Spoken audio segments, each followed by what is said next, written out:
அன்பு சொந்தங்களே, நம்ம இப்போ எங்கே இருக்கிறோம்னா, இப்போ தென்னை மரம்னு கேட்டால் கிழு மரம் ஆட்டுக்கு தலையொடிக்கலாம் ஆவு சூப்பராக இருக்கும். வேறு அதாவது மேலே ஏறுவோம் சொந்தங்களே, உளுந்துட்டுமா போச்சு அப்படியே சொந்தங்களே.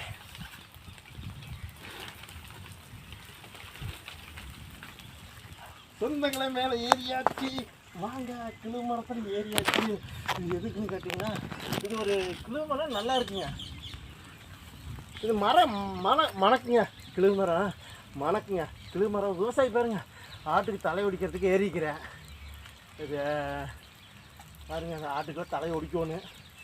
விவசாயம் என்ன பண்ணுறது, இப்படி தானே ஒடிச்சிட்டு கொண்டு போய் நான் போட்டாவோன்னு, அதுதான் எங்கள் வேலை. விவசாயி சொன்னாங்களே, வாங்க வீடியோக்குள்ளே வாங்க, அதிக ஷேர் செய்யுங்க. இந்த மரமெல்லாம் மேலேயே ஏறிட்டும் பாருங்க. விவசாயம் சொன்னாங்களே, மூச்சு வாங்குது அப்பா எத்தனை